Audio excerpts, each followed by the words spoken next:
ఒక్క మాట స్పష్టంగా చెప్పదలుచుకున్నా. 77 సంవత్సరాల స్వతంత్ర భారతదేశంలో ఏ రాష్ట్రం కూడా 31,000 కోట్ల రూపాయల రుణమాఫీ చెయ్యలేదు. ఈరోజు తెలంగాణ రాష్ట్రం మా ప్రభుత్వం చేసింది. ఇది దేశ చరిత్రలోనే రికార్డ్. ఈ రికార్డ్ రైతుల కోసమే చేసినాము, రైతులను ఆదుకోవాలన్న ఆలోచనతో చేసినాము. ఇవాళ మేము రుణమాఫీ చేసినామంటే ఎన్నికలు లేవు, మేము ఓట్లు అడగడం లేదు.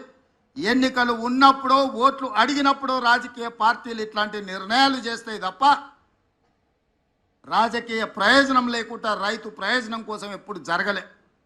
కానీ మేము రైతు ప్రయోజనానికే ప్రాధాన్యత ఇవ్వాలన్న ఆలోచనతో ఏ ఓట్లు లేనప్పుడు ఏ సీట్లకు ఎన్నికలు జరగనప్పుడు ఈరోజు ఈ కార్యక్రమాన్ని తీసుకోవడం ద్వారా రైతులకు అండగా నిలబడతామన్న విశ్వాసాన్ని మేము కల్పించదలుచుకున్నాం.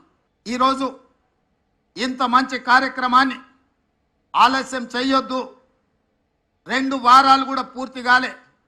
జూలై 18, 2024 నాడు మొదటి విడత 1,00,000 రూపాయల వరకు ఉన్న వాళ్ళకి అందరికీ మొదటి విడతలో వాళ్లకు అప్పులు చెల్లించి ఇప్పుడు 0 నుంచి 1,50,000 వరకు ఉన్న రైతులందరికీ ఇవాళ ఈ గంటలో మనం వాళ్ళ రుణాలను మాఫీ చేస్తున్నాం. నెల తిరగక ముందే 0 నుంచి 1,50,000 వరకు ఉన్న దాదాపుగా 18 లక్షల మంది రైతుల రుణాలను మాఫీ చేసి మా చిత్తశుద్ధిని నిరూపించుకున్నాం.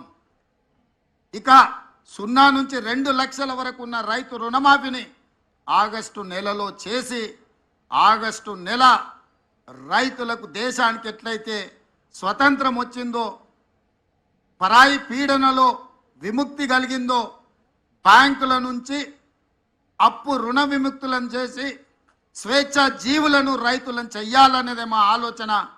జూలై నెల, ఆగస్టు నెల చరిత్రలో లిఖించదగిన నెలలు.